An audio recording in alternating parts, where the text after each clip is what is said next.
So hey guys, welcome back to another breakdown video of Fallout Star and I hope कि तुम लोगों ने जो लास्ट नाइट का मैच था उसे जरूर देखा होगा। हाँ जी, मेरे दिमाग में यार कल रात का जो मैच मैं क्या बताऊँ, लास्ट के 5 मिनट भाई प्योर गूज़बम्स थे। एंड आई एम सॉरी यार जिनको भी मैंने याद दिला दिया और लास्ट नाइट कितना बड़ा हार्ट ब्रेक भी हुआ है। बट अगर तुम एक फुटबॉल फैन हो तो तुम भी जानते हो कि कल बेस्ट टीम जीती, डिजर्विंग टीम जीती। यार वर्ल्ड कप तो मजेदार था लेकिन उससे भी ज्यादा यार एक पूरे के पूरे एरा का एंड हो चुका है। इतने बड़े बड़े लेजेंड सारे के सारे फुटबॉल को अलविदा कह चुके हैं, लेकिन इस पर दुख तो हम बाद में मना लेंगे। पर उससे पहले गाइस, फॉलोअर स्टोर का आज का ये ब्रेकडाउन वीडियो बहुत ही कमाल का होने वाला है। एंड सॉरी मैंने तुम्हारे 15 सेकंड वेस्ट कर दिए, पर क्या करूँ यार, मैं एक फुटबॉल पगलू हूं। जब से ये वर्ल्ड कप स्टार्ट हुआ है ना गाइस, नींद की ऐसी की तैसी हो रखी है, लेकिन फिर भी तुम्हें तुम्हारे वीडियोस टाइम पे देखने को मिलते हैं। अब इस बात पे चैनल को सब्सक्राइब कर लो। तो चलो फिर वीडियो को शुरू करते हैं। बट उससे पहले अब तक की कहानी में हुआ क्या है ये मैं तुम्हें नहीं बताऊंगी, तुम खुद जाके प्रीवियस ब्रेकडाउन वीडियो को चेक कर लेना, कुछ ज्यादा मजा आएगा। सो हे होमीज, इट्स मी आनिया और आज मैं तुम्हारे साथ फॉलोअर स्टार के इस लेटेस्ट एपिसोड का ब्रेकडाउन करूंगी और सच में मैं भी इसे देखने के लिए बहुत ज्यादा एक्साइटेड हूँ। चलो फिर वीडियो को शुरू करते हैं। सो गाइस, कहानी की स्टार्टिंग एक्जैक्टली उसी मोमेंट से होती है जहाँ पर लास्ट पार्ट एंड हुआ था और जहाँ हमने देखा था कि जो मास्टर माउंटेन सिटिंग गेस्ट है वो यहाँ लुओ फेंग को बचाने के लिए आ जाते हैं और साथ ही यहाँ पर उसका वो जो ट्रेजर है, साथ ही यहाँ पर जो गॉडली आर्मर है उसको भी रिपेयर करने के लिए वो उससे वो ले लेते हैं। अभी यहाँ ये लोग चलते चलते उसी एंशिएंट सिविलाइजेशन के पास पहुंच जाते हैं जो कि 9th एविस के डीप में मौजूद है, जहाँ पर इन्हें यूनिवर्स बोर्ड के बारे में काफी सारी चीजों का पता चलता है। लेकिन यहाँ पर अपने मास्टर के साथ वो इस जगह को डिस्कवर करने के लिए और ज्यादा गहराइयों में जाने लगता है, जहाँ पे वो लोग एक ऐसे हॉल के पास पहुंच जाते हैं जहाँ पर इन्हें कुछ एंशिएंट टेक्स्ट भी नजर आते हैं और जो कि एक सर्कुलर फॉर्म में यहाँ पे मूव कर रहे थे। और जैसे ही लुओ फेंग इनके कांटेक्ट में आता है ना, तो उसे इस एंशिएंट सिविलाइजेशन के कुछ पास्ट की मेमोरीज दिखाई देती है, जहाँ पे वो देख पा रहा था कि लोग दर्द के मारे यहाँ पे चीख और चिल्ला रहे थे। वो लोग यही कह रहे थे कि हम इतने मुश्किल से यहाँ पे पहुंचे और अब तो कोई भी यहाँ से एस्केप नहीं कर सकता। तो तभी दूसरा बंदा कहता है कि यार मैंने फाइनली ब्रेक थ्रू कर लिया, लेकिन फायदा क्या फायदा हुआ जब हम यहाँ से बच के निकल ही नहीं सकते, हम मारे जाएंगे, हम में से हर एक बंदा मारा जाएगा, कोई यहाँ से बच नहीं सकता, हम मरने वाले हैं। सभी लोग यहाँ पर बस मातम मना रहे थे और तभी प्रेजेंट टाइम में ये जो टेक्स्ट थे ना, इन्हें देखते साथ ही लुओ फेंग कहने लगता है कि ये तो बस मामूली से वर्ड्स है, लेकिन इनके अंदर इतना डीप इमोशंस कैसे हो सकता है। तभी मास्टर बताने लगते हैं कि जो डिवाइन पावर यहाँ पर बची कुची रही है उससे तो यही अंदाजा लगाया जा सकता है कि जिसकी भी ये डिवाइन पावर थी ना, वो असल में किसी ट्रू गॉड से भी ज्यादा पावरफुल होगा। इवन की आज के जो ट्रू गॉड्स हैं जो कि अभी तक जिंदा है उससे भी ज्यादा खतरनाक। यहाँ पे लुओ फेंग ये सुनकर ना सोच में पड़ जाता है। तभी मास्टर बताने लगते हैं कि इवन की अगर मुझे भी इंक्लूड कर लो वो शायद मुझसे भी ज्यादा पावरफुल होगा, लेकिन रीइंकार्नेशन एरा से पहले वो खुद भी यहाँ से एस्केप नहीं कर पाया। मौत ने एट द एंड उसे पकड़ ही लिया और आज बस हम उसके डिवाइन सेंस का थोड़ा बहुत हिस्सा देख पा रहे हैं। यहाँ पे मास्टर की तरफ वो देखने लगता है और सोचने लगता है। तभी मास्टर बताने लगता है कि अभी तुम्हारी उम्र नहीं हुई है कि तुम इन सारी चीजों को इतनी इजीली प्रोसेस कर पाओ। बेहतर यही होगा कि इस वक्त तुम्हारे सामने जो है तुम उस पर फोकस करो और इस सवाल के गहराइयों में जितना कम जाओ उतना तुम्हारे लिए अच्छा है। जब वक्त आएगा तुम्हें सब कुछ खुद ब खुद एहसास हो जाएगा। तो बजाय इन सब पे ध्यान देने के तुम्हें तो उस मिस्टीरियस से जो एक्सपर्ट्स है ना, उनकी जो रिलिक है उस पर ध्यान देना चाहिए, शायद ये तुम्हारे लिए कुछ काम की चीज निकाल दे। अब तभी यहाँ पे वो लुओ फेंग से कहता है कि चलो मुझे फॉलो करो। अब यहाँ लुओ फेंग मास्टर को फॉलो करने लगते हैं। मास्टर उसे एक ऐसे चेम्बर में ले जाते हैं जहाँ पर की काफी सारे जो टेक्निक से जो हिडन पार्ट्स है वो देखने को मिलती है, यानी कि हर जगह एंशिएंट टेक्स्ट मौजूद थे। और मास्टर बताने लगते हैं कि वो जो एंशिएंट एक्सपर्ट था उसने मरने से पहले अपनी जिंदगी के सबसे सीक्रेट टेक्निक्स को यहाँ पर एक सीक्रेट इनग्रेविंग डायग्राम के अंदर छिपा के रख दिया है। सडनली यहाँ पर वो जो डायग्राम था वो धीरे धीरे एक्टिवेट हो रहा था। तभी यहाँ उसके सामने लुओ फेंग खुद को एक अलग ही जगह पे देख पाता है। एक फोर्स उसे फील होता है और काफी सारे लोग दौड़ते हुए एक सामने वाली जगह पर जा रहे थे, जहाँ स्पेस के अंदर एक बहुत बड़ा सा टेरिफाइंग सा क्रैक बनता है जिसके अंदर से एक हाथ बाहर आता है और सभी लोग उस बंदे को मोतू कहते हुए ना रिस्पेक्ट देते हैं। उसके सामने बिल्कुल झुक चुके थे, सरेंडर कर चुके थे। तभी यहाँ एक फिगर बाहर आता है जिसका प्रेशर ही इतना ज्यादा इंटेंसली टेरिफाइंग था कि लुओ फेंग को ऐसा लग रहा था कि उसका जो दिल है वो किसी भी वक्त धड़कना रोक देगा। उसके पैर बिल्कुल लिटरली कांप रहे थे, वो समझ नहीं पा रहा था कि वो करे तो करे क्या। तभी यहाँ पर जैसे ही वो उस फिगर को देखता है ना, उसे याद आता है कि एग्जैक्टली यही फिगर तो उसने यहाँ पर अभी एक जगह पे देखा था। जिसके बाद वो जो पावर उसे फील हो रही थी ना कहीं वो उसे अपनी तरफ अट्रैक्ट कर रही थी। लुओ फेंग भी अब इनकी तरह खुद को इसके आगे सबमिट करने वाला था, बट इससे पहले कि वो खुद को सबमिट करने वाला था तभी मास्टर उसे जगा देते और कहने लगते कि होश में आओ। और मास्टर को देखकर लुओ फेंग को यकीन नहीं हो रहा कि वो रियलिटी में है इस वक्त, और इससे पहले जिसे वो रियलिटी समझ रहा था वो तो बस एक सपना था। तभी मास्टर बताने लगते हैं कि हाँ, तुम इस बार उस मेमोरी के साथ इतना ज्यादा कनेक्ट हो चुके थे, इतना ज्यादा खो चुके थे कि तुम्हें 3 दिन हो चुके हैं गए हुए। ये सुनकर लुओ फेंग कम्प्लीटली स्पीचलेस हो चुका था। तो वो कहने लगता है कि चिंता मत कीजिए, मैं आगे से थोड़ा ख्याल रखूंगा। अब लुओ फेंग वापस से ट्राई करने के लिए ये जो एनग्रेविंग डायग्राम था ना इसके पास जाने लगता है, लेकिन वो समझ चुका था कि ये बहुत ज्यादा खतरनाक है और ये परफेक्टली एक दूसरे से ऐसे कनेक्टेड है जैसे लगता हो कि ये एक ही है। लेकिन लुओ फेंग इतना भी जानता है कि उसकी जो मास्टरी है ना सीक्रेट एनग्रेविंग डायग्राम्स पे, वो न जाने कब से यूनिवर्स वनरेबल लेवल पे ही रुकी हुई है। मतलब कि उसे ब्रेक थ्रू भी करना होगा और ताकि उसकी ये जो नॉलेज है ये और ज्यादा बढ़ पाए। और ऐसा करने का सबसे बेहतरीन उपाय यही है कि मैं ऐसे ही जो सीक्रेट इंग्रेविंग डायग्राम्स है इन्हें ज्यादा से ज्यादा स्टडी करूँ। इस दौरान इस वॉल पर काफी सारे मेजर डायग्राम्स मौजूद है और इन्हें स्टडी करने से इसकी प्रैक्टिस भी बहुत ही अच्छे से हो जाएगी। लुओ फेंग इन सभी को देखकर कहने लगता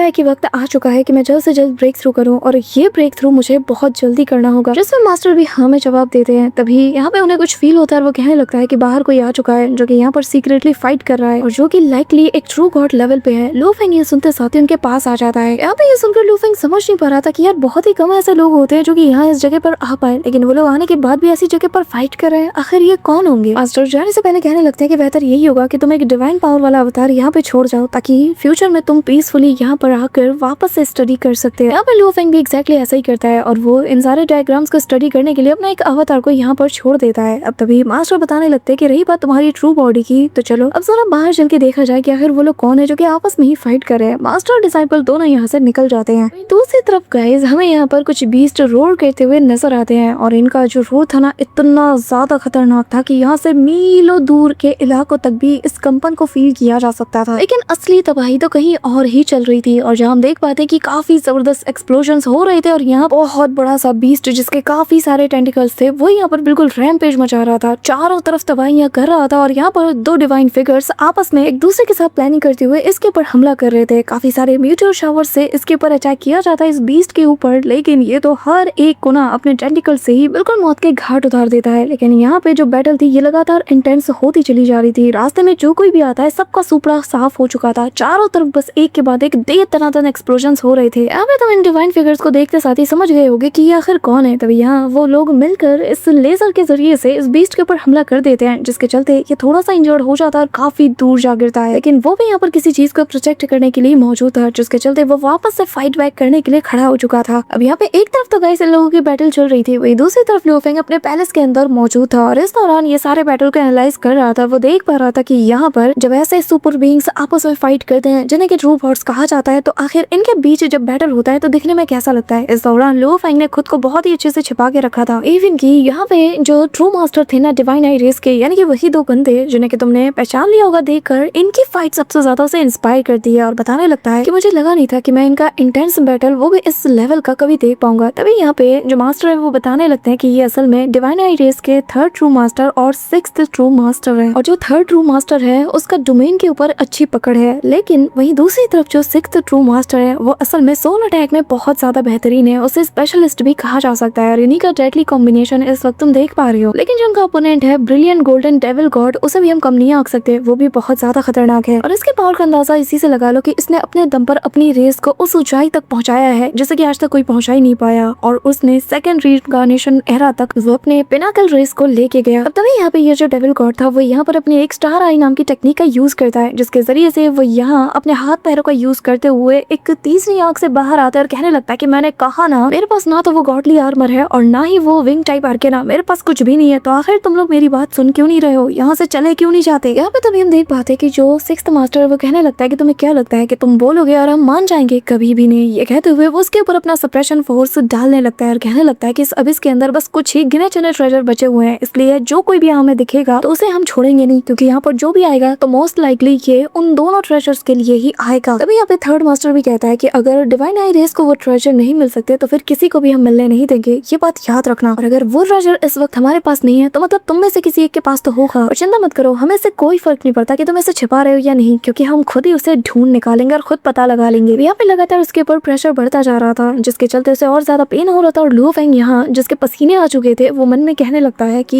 ये लोग जिस चीज के लिए फाइट कर रहे हैं वो इस वक्त मेरे हाथ में है। तभी यहाँ पे जो डेविल गॉड था वो कहने लगता है कि अगर ऐसी बात है, मेरा यहाँ पे होना ये साबित कर रहा है कि वो मेरे पास है, तो फिर यहाँ पर सिटिंग माउंटेन गेस्ट भी तो है, उससे क्यों नहीं पूछते। अब तभी मास्टर का नाम सुनते साथ ही लुओ फेंग तो बिल्कुल ऐसे मतलब शॉक्ड हो चुका था कि भाई अब मेरा क्या होगा। लेकिन तभी मास्टर उसे संभालते हैं और उसे इशारे से समझाते हैं कि भाई तेरा मास्टर जिंदा है तो फिक्र ना कर। तभी यहाँ वो बाहर जाते हैं और अपनी दाढ़ी को पकड़ते हुए कहने लगते हैं कि अगर वो मेरे पास है भी तो भी कौन सा तुम लोग मेरा यकीन करोगे, अगर मैं खुद भी कहूँ कि मेरे पास है तो भी क्या तुम बिलीव करोगे। अब मास्टर माउंटेन सिटिंग गेस्ट को देखते साथ ही वो दोनों भी थोड़े हैरान थे। तभी यहाँ पे सिक्स्थ मास्टर कहने लगता है कि सिटिंग माउंटेन गेस्ट क्या तुम यहाँ पे हमसे उलझना चाहते हो या फिर दूर खड़े रहकर तमाशा देखोगे। अब ये कहते हुए वो फाइटिंग पोजीशन में आ चुका था, लेकिन तभी थर्ड मास्टर उसे इशारा करते हुए शांत करा देता है और कहने लगता है कि सिटिंग माउंटेन गेस्ट क्या तुम इस फाइट को ज्वाइन कर रहे हो। यहाँ पे तभी मास्टर हंसते हैं और कहने लगते हैं कि मुझे कोई फर्क नहीं पड़ता, मैं जिसे चाहूँ उसे मार सकता हूँ, तो मुझे मत छेड़ो। और फिलहाल के लिए मेरा लड़ने का कोई मन नहीं है, मैं दूर से ही यहाँ पर सारी चीजें देख सकता हूँ। अब भाई जैसे ही वो ये कहते हैं ना, तो ये दोनों थोड़े जोश में आ जाते हैं, क्योंकि इन्हें लग रहा था कि शायद ये डेविल गॉड की मदद करे, इनके साथ टीम अप करके इन दोनों को मसलने की कोशिश करे। लेकिन अब ये दोनों हंसते हैं, क्योंकि यहाँ पे हम डेविल गॉड को भी देख पाते हैं। भाई बेचारे का चेहरा देखकर ना तरस आ जाए, क्योंकि ये अकेला पड़ चुका था। लेकिन तभी ये सिटिंग माउंटेन गेस्ट कहने लगते हैं कि पर जो दूसरा बंदा आ रहा है उसके बारे में मैं नहीं कह सकता। तभी यहाँ पे हम देख पाते हैं कि जो मास्टर ह्यूज एक्स क्रिएटर है ना, उनकी ऑरा चारों ओर फैल जाती है और उनकी वॉइस सभी को सुनाई देती है, जहाँ पे वो कहने लगता है कि मैंने डिवाइन आई रेस के जो 7 ट्रू मास्टर्स हैं, इनकी ताकत के बारे में बड़े चर्चे सुने हैं कि ये बहुत ज्यादा स्ट्रॉन्ग है, बहुत चीजें देखी है। और अब जब मैं तुम दोनों को यहाँ देख पा रहा हूँ ना, तो मुझे लग रहा है कि जैसा तुम्हारे नाम है, तुम लोग अपने रेपुटेशन पे बिल्कुल वैसे ही खरे उतरे हो। यहाँ पे जैसे ह्यूज एक्स क्रिएटर की ऑरा और उनकी आवाज इन सभी को फील होती है ना, तो यहाँ पे सभी लोग हैरान थे। मास्टर तो बिल्कुल चिल कर रहे थे। यहाँ पे लियो फेंग भी ह्यूज एक्स क्रिएटर को जैसे फील करता है, तो वो भी शॉक्ड था और मन में कहने लगता है कि आखिर सीनियर यहाँ पे क्यों आए हैं, क्या वो मेरे लिए आए हैं? अगर ऐसा सच में है तो फिर ये तो बहुत बुरी खबर है। यहाँ पे लियो फेंग समझ आता है कि बहुत बड़ी जंग हो सकती है अगर ये लोग आपस में भिड़ जाते हैं तो। और वैसे भी ये जो 2 ट्रू मास्टर्स हैं, ये बहुत ज्यादा खतरनाक है, बहुत ज्यादा पावरफुल है। लियो फेंग यहाँ पे जानता है कि सीनियर ह्यूज एक्स क्रिएटर ये बहुत ज्यादा इंपॉर्टेंट पर्सन है ह्यूमन रेस के लिए, क्योंकि पूरे के पूरे इंटायरली ह्यूमन रेस का जो फेट है वो इस वक्त इनके कंधों पे है, तो इसलिए इन्हें कुछ भी नहीं हो सकता। इस दौरान यहाँ पर जो ह्यूज एक्स क्रिएटर है, वो तो भाई पूरी तरीके से यहाँ पे तैयार होके आए थे कि बस आज यहाँ पे इनमें से एक को तो निपटाना ही है। और वो यहाँ पर अपने ट्रेजर को जैसे ही हवा में चलाते हैं ना, तो इस दौरान वो कहने लगते हैं कि मुझे लगा नहीं था कि 2 ट्रू मास्टर्स यहाँ पे ट्रेजर की तलाश में 9th हेवेंस तक आ जाएंगे। तो मुझे लगा नहीं था कि जिस ट्रेजर की तलाश में तुम हो वो असल में 2 ट्रू ट्रेजर्स होंगे। अब तभी इन दोनों मास्टर्स में से एक कहने लगता है कि तुम्हारी हिम्मत कैसे हुई मेरे सामने ऐसी बात करने की? अब तो मैं समझ गया कि जो वो 2 ट्रू ट्रेजर्स हैं, उनमें से एक जरूर से तुम्हारे पास ही होगा। अब ये सुनकर डेविल गॉड कहने लगता है कि बेशर्मो, तुम्हें शर्म नहीं आती? अब तुम कह रहे हो कि शायद इसने लिया होगा, तो फिर मुझे किस लिए पकड़ा था? तभी यहाँ पे उनमें से एक बंदा कहने लगता है कि तुम्हें तुम बाद में देख लेंगे, लेकिन सबसे पहले हमें 5th केओस मास्टर की मौत का बदला लेना है, जो कि ह्यूमन लियो फेंग के चलते मारी गई। यहाँ पे तभी 3rd मास्टर भी कहता है कि हाँ, एक बार ये मारा जाए तो ह्यूमैनिटी का पूरा ओरिजिन ही पूरी तरीके से बर्बाद हो जाएगा। हम उन्हें पूरी तरीके से इस ओरिजिनल यूनिवर्स से भी वाइप आउट कर देंगे। तुम्हें मारने के बाद सारे रेसेस के लोग याद रखेंगे कि डिवाइन आई रेस से उलझने का अंजाम क्या होता है। अब यहाँ पे जैसे सीनियर ह्यूज एक्स क्रिएटर सुनते हैं ना कि पूरे के पूरे ह्यूमन रेस को ये वाइप आउट करेंगे, तो इनकी सटक जाती है और वो कहने लगते हैं कि क्या सुपड़ा साफ करोगे? आखिर तुमने हमें समझ के क्या रखा है? जिसके बाद वो अपनी ऑरा रिलीज करते हैं। यहाँ पे लियो फेंग का खून भी जोश मारता है। वो कहने लगता है कि मास्टर, सीनियर के साथ खड़े रहना चाहता हूँ, उनका साथ देना चाहता हूँ। यह सुनकर मास्टर हंसते हैं और कहने लगते हैं कि चिंता मत करो, वो ह्यूमैनिटी का सबसे स्ट्रॉन्गेस्ट पर्सन है, उसे तुम इतना हल्के में मत लो, उसे हराना इतना भी आसान नहीं होने वाला। बस यहाँ पे चुपचाप बैठे रहो और देखो आगे आगे क्या होता है। इस दौरान जो डेविल गॉड था, वो यहाँ ह्यूज एक्स क्रिएटर से कहने लगता है कि चलो हम दोनों मिलकर हाथ मिला लेते हैं और फिर डिवाइन आई रेस को ना एक अच्छा सबक सिखाते हैं। इन्हें दिखा देते हैं कि हम जैसे सुपर बीइंग से उलझने का अंजाम आखिर क्या होता है। कोई कुछ भी चाहेगा, कुछ भी कर लेगा, ऐसा कभी नहीं हो सकता। तभी इनका जो 3rd ट्रू मास्टर था, वो आते साथ ही डिवाइन किंगडम नाम की एक एबिलिटी का यूज करता है। और जैसा कि मैंने बताया कि ये डोमेन टाइप के अटैक्स में बहुत ज्यादा माहिर है, तो भाई इसका डोमेन जो कि बहुत ज्यादा बड़ा था, वो यहाँ पर इसका जलवा दिखाना शुरू कर देता है। अब यहाँ पे काफी सारे छोटे छोटे जो किंगडम टाइप के प्लैनेट्स बनने लगते हैं, जिसके अंदर से काफी मिस्टीरियस क्रिएचर्स बाहर आते हैं। और ये क्या बवाल चीज है, ये तुम कमेंट में बताना। अब ह्यूज एक्स क्रिएटर जब इतना पावरफुल से अटैक को देख पाता है, तो उसके चेहरे पर ऑटोमेटिकली एक हंसी आ जाती है और वो हंसते हुए अपने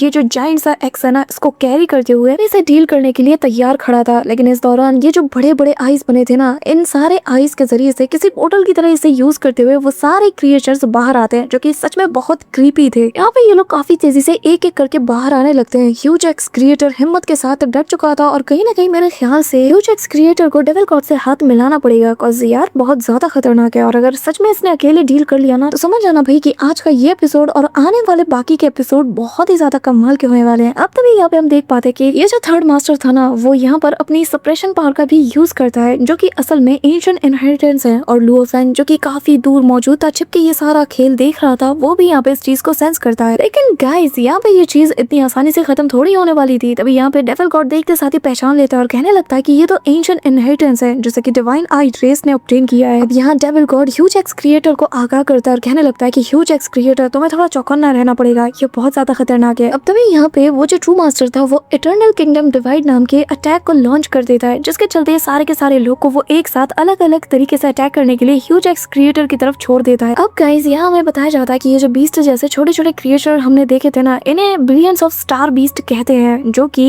एक साथ यूनाइट होकर किसी भी चीज का शेप तक ले सकते हैं। यहाँ पे तभी दूसरा वाला मास्टर अपनी ग्रीन आई डिवाइन लाइट का यूज करता है और दोनों अपने इटर्नल किंगडम और जो ग्रीन आई डिवाइन लाइट है ना, इनका जैसे कंबाइन यूज करता है कॉम्बिनेशन अटैक था ये, जिसके चलते यहाँ पे इनके पीछे एक बहुत बड़ी सी आई अपीयर होती है जो कि रे ऑफ लाइट्स निकालती है, जो कि इन सारे जो बिलियन स्टार बीस्ट थे ना इनसे टकराती है और सारे के सारे उस आग के अंदर जाने लगते हैं और फिर एक बहुत बड़ा सा एनर्जी बॉल क्रिएट होता है। अब तभी यहाँ पर इस एनर्जी बॉल के अंदर जाते साथ ही इनका ट्रांसफॉर्मेशन लुक सामने आता है, जो कि एक बहुत बड़े बीस्ट में ट्रांसफॉर्म हो चुके थे, जिसके एक नहीं दो नहीं कई सारे सिर थे। अब ह्यूज एक्स क्रिएटर यहाँ पे उन्हें देखकर हंसने लगता है। तभी मास्टर माउंटेन सिटिंग गेस्ट भी मस्त अपनी चाय पी रहे थे। तभी यहाँ पे जो थर्ड ट्रू मास्टर है वो कहने लगता है कि इटर्नल ट्रू गॉड जाओ जाके इन्हें खत्म कर दो। अब जैसे ये ऑर्डर मिलता है ना, तो यहाँ पर ये जो बड़ा सा बीस्ट जैसे कि ये इटर्नल ट्रू गॉड कह रहा था, वो यहाँ पर अपने सारे के सारे मुंह को एक साथ फाड़ता है। तेजी से एनर्जी को गैदर करते हुए एक रे ऑफ लाइट जैसे लेजर अटैक सीधा उसकी तरफ थ्रो कर देता है, जो कि इतना ज्यादा खतरनाक था कि अपने रास्ते में आने वाली हर एक चीज को डिस्ट्रॉय करता हुआ चला जाता है। इस दौरान मास्टर ह्यूज एक्स क्रिएटर भी अपने उस जायंट से एक्स को सीधा आगे की ओर कर देते हैं, जो कि उस अटैक से टकराती है और यहाँ पर इस अटैक को ना दूसरी डायरेक्शन में रिफ्लेक्ट कर देती है। तभी यहाँ पर बाकी सारे जो सिर थे वो भी एक साथ हमला करते हैं। अब इसके चलते यहाँ पर उनके ऊपर और ज्यादा प्रेशर पड़ता है, लेकिन सडनली यहाँ पर एक ह्यूज सा एक्सप्लोजन होता है। ये एक्सप्लोजन इतना ज्यादा इम्पैक्टफुल वाला था कि ये देखकर वो लोग भी हैरान थे, क्योंकि यहाँ पर उस अटैक को उसने दूसरी डायरेक्शन में ब्लॉक कर दिया। यहाँ पे तभी ये देख कर ना दोनों के दोनों जो ट्रू मास्टर्स थे उनके होश उड़ चुके थे। अब यहाँ पे थर्ड मास्टर कहने लगता है कि अब तू नहीं बचेगा, मैं अब अपने नेक्स्ट अटैक से तुझे पूरी तरीके से क्रश करके रख दूंगा। अब यहाँ पे तभी वो उस बीस्ट को और ज्यादा चार्ज करता है, लेकिन वही दूसरी तरफ ह्यूज एक्स क्रिएटर कहने लगता है कि तू मुझे कह रहा है, अब तू देख मेरा जो नेक्स्ट स्ट्राइक है वो तुम्हारे पालतू की अब क्या हालत करता है, ये तुम खुद अपनी आंखों से देखोगे। ये कहते हुए ह्यूज एक्स क्रिएटर अपने उस जायंट से एक्स को ना बहुत तेजी से तान लेते हैं। ये देखकर ट्रू मास्टर्स भी अपनी पावर को गैदर करते हुए अपने उस बीस्ट को कंट्रोल करने लगते हैं और यहाँ उसके जरिए से एक क्लॉ अटैक करने के लिए उसे कमांड देने लगते हैं। अब यहाँ पे ये बीस्ट भी अपने बिल्कुल नाखूनों के साथ फाड़ते हुए ना पूरे के पूरे आसपास के यूनिवर्स में ऐसे क्रैक बनाते हुए आगे की ओर बढ़ रहा था। वही दूसरी तरफ मास्टर माउंटेन सिटी गैस ये इंटेंस बैटल देखकर वो भी थोड़े से थ्रिल्ड हो जाते हैं और यहाँ पे उनकी आंखें ठहर जाती है। तभी ह्यूज एक्स क्रिएटर चलाते हैं अपने उस बड़े से कुल्हाड़े को और यहाँ एक स्लैश अटैक सीधा उसकी तरफ दे मारते हैं, लेकिन तब तक इस बीस्ट का जो पंजा था वो उसे जकड़ने के लिए उसके बहुत करीब पहुंच चुका था। लेकिन ह्यूज एक्स क्रिएटर भी दिखा देते हैं कि भाई वो किसी से कम नहीं है। ये इतना तगड़ा वाला अटैक था कि जैसे ही उसका पाम स्ट्राइक से टकराता है ना, उसे इतना जोर का झटका लगता है कि लिटरली उसके अपने सारे हाथ पैर इवन के अपने शरीर को भी यूज करना पड़ता है सिर्फ इसे रोकने के लिए। लेकिन 2-3 सेकंड्स में ही उसे पता चल जाता है कि नहीं वो नहीं रोक सकता और तभी यहाँ पर इसको बिल्कुल फ्लाइंग जेट बनाते हुए काफी दूर तक ये ले जाता है और ये बीस्ट काफी दूर जाके लैंड होता है। जहाँ पे ये लैंड होता है वहाँ पर जाकर इस ह्यूज एक्स का जो स्ट्राइक था वो भी पड़ता है और बस यहाँ पे एक बहुत ही जबरदस्त धमाका देखने को मिलता है, जिसके चलते आसपास की चीजें सब कुछ वहीं पे नथिंगनेस में बदल चुका था। ये अटैक जिसके ऊपर दोनों डिवाइन रेस के ट्रू मास्टर को इतना ज्यादा घमंड था, सब कुछ चूर चूर हो जाता है। अगर ओरिजिनल यूनिवर्स के अंदर ये अटैक होता ना और ये दोनों ऐसे फाइट कर रहे होते तो लिटरली बहुत दूर दूर तक डिस्ट्रक्शन देखने को मिलती। लिटरली गाइस ये स्ट्राइक इतनी ज्यादा खतरनाक थी कि यूनिवर्स बोर्ड के बाहर तक जाती हुई नजर आती है और फिर कुछ दूरी जाने के बाद ये पूरी तरीके से डिसअपियर हो जाती है। लेकिन तभी यहाँ पर वो सारे बीस्ट आपस में गैदर होकर उस मॉन्स्टर का फॉर्म ले चुके थे और वो वापस से अटैक करने के लिए खड़ा हो चुका था। लेकिन यहाँ जो बैकलैश मिला था ना, यहाँ इन दोनों ट्रू मास्टर को इनके जो यहाँ पे एक्सप्रेशंस थे वो देखने लायक थे। लेकिन सिर्फ इन्हीं के होश नहीं उड़े थे, बल्कि यहाँ पे डेविल गॉड समेत जो लू फेंग है दोनों के भी होश उड़ चुके थे, क्योंकि इतना खतरनाक मैसिव सा स्वॉर्ड स्ट्राइक आज तक इन्होंने कभी नहीं देखी। लेकिन यहाँ पे सिर्फ एक बंदा था जिसको यकीन था कि भाई उसे हरा पाना इतना मुश्किल नहीं है और वो थे अपने मास्टर माउंटेन सिटिंग गेस्ट, जो कि यहाँ पर मस्त अपनी चाय की चुस्की ले रहे थे। फाइनली इन लोगों को भी पता चल चुका है कि यहाँ इस वक्त ह्यूज एक्स क्रिएटर के पास एक सुप्रीम टाइप का अर्केना है और एक सुप्रीम टाइप के अर्केना का अटैक तुम्हें कैसा लगा गाइस कमेंट में जरूर बताना। अब यहाँ पे एक सुप्रीम अर्केना को यूज करने के बाद ह्यूज एक्स क्रिएटर भी फ्लेक्स मारते हुए कहने लगता है कि हाँ बिल्कुल ये एक सुप्रीम टाइप का अर्केना है जैसे कि मैंने हाल ही में ऑब्टेन किया है और लगा नहीं था कि इसे यूज करने का मौका मुझे इतनी जल्दी मिल जाएगा। पर चलो कोई बात नहीं, तुम्हारे पालतू पर इसे आजमा कर मुझे बिल्कुल मजा नहीं आया, लेकिन अब मैं तुम पर ये टेस्ट करूंगा और देखता हूँ कि आखिर सुप्रीम अर्केना तुम्हारा क्या बिगाड़ सकता है। अब ये सुनकर इन दोनों बंदों को बहुत गुस्सा आता है। दोनों ही यहाँ पर डिफेंसिव पोजीशन थामते हुए उस पर अटैक करने के लिए रेडी थे। लेकिन माउंटेन सिटिंग गेस्ट जो कि दूर से ये सारा नजारा देख रहे थे वो कहने लगते हैं कि जो डिवाइन नाइट रेस के ये जो ट्रू मास्टर्स हैं इनके पीछे ऑलरेडी डिवाइन नाइट रेस ने 3 सुप्रीम अर्केना को डिप्लॉय किया है, साथ ही 3 ऐसे कंबाइंड सीक्रेट टेक्निक्स भी है जो कि बहुत ज्यादा खतरनाक है। अब यहाँ पे हमें दिखाया जाता है कि ये लोग वाकई में ऑल आउट जाने के लिए तैयार थे। 3 सीक्रेट टेक्निक्स को आपस में कंबाइन करते हुए ये लोग यूज करने लगते हैं, जहाँ वो जो बीस्ट था वो पहले से और ज्यादा इवॉल्व होकर ह्यूज एक्स क्रिएटर के ऊपर हमला करने के लिए तैयार थे। अब गाइस देखने वाली बात होगी कि नेक्स्ट ब्रेकडाउन वीडियो में आखिर ह्यूज एक्स क्रिएटर इनका सामना कैसे कर पाते हैं। और यहाँ पे ये जो बीस्ट था ना, इसके भाई ये जो विंग्स थे ऐसा लग रहा था कि अपने आप में कोई बहुत बड़ा ब्लैक होल है जो कि हवा में फ्लोट कर रहा है। और बस इसी सीन के साथ आज का ये ब्रेकडाउन वीडियो यहीं पे एंड होता है। बट गाइस यहाँ पे मैं तुम्हें थोड़ी सी इन्फॉर्मेशन देना चाहूंगी। ये जो थर्ड ट्रू मास्टर और ये जो सिक्स ट्रू मास्टर इनके बारे में, ये दोनों असल में 7 ट्रू मास्टर्स में से एक हैं जो कि डिवाइन आई रेस से बिलोंग करते हैं और ये दोनों ही असल में ट्रू गॉड्स की जो स्ट्रेंथ होती है ना, इसे पोजेस किए हुए हैं। और ये दोनों जब अपनी पावर्स को कंबाइन करते हैं और इनके ट्रू ट्रेजर्स और जो इनसाइट है एंशिएंट इनहेरिटेंस की, जब ये दोनों इसे गैदर करके यूज करते हैं ना, तो इनके कंबाइंड पावर के जरिए से ये लोग माइटी बीस्ट को, जिन्हें की इटर्नल ट्रू गॉड्स कहा जाता है, ऐसे बीस्ट को समन कर पाते हैं जो कि बहुत ही ज्यादा खतरनाक है। और जैसा कि तुमने आज के ब्रेकडाउन वीडियो में देखा, लेकिन गाइस अब इसकी ट्रू पावर तुमने देखी नहीं है, जो कि तुम्हें नेक्स्ट ब्रेकडाउन वीडियो में देखने को मिल जाएगा। लेकिन गाइस नेक्स्ट ब्रेकडाउन वीडियो में तुम्हें एक और सरप्राइज मिलने वाला है एंड प्रोबेबली तुम्हें से ज्यादातर लोगों ने ट्रेलर देख के तो अंदाजा लगा ही लिया होगा, लेकिन पूरी बात क्या है ये तो तुम्हें नेक्स्ट ब्रेकडाउन वीडियो में ही पता चलेगा। अभी बता दिया, मैं किसी को भी स्पॉइल नहीं करना चाहती। सो गाइस आज का ये ब्रेकडाउन वीडियो तुम्हें कैसा लगा? सोलर स्टार का आज का ये एपिसोड तुम्हें कितना ज्यादा पसंद आया कमेंट करके बताना, क्योंकि मैं तुम सबके कमेंट्स को रीड करती हूँ। अगर तुम वीडियो को यहाँ तक देख रहे हो तो मेक श्योर कि तुम वीडियो को लाइक करके चैनल को सब्सक्राइब जरूर कर रहे हो। तो मिलते हूँ मैं तुमसे नेक्स्ट ब्रेकडाउन वीडियो के साथ, तब तक के लिए बाय।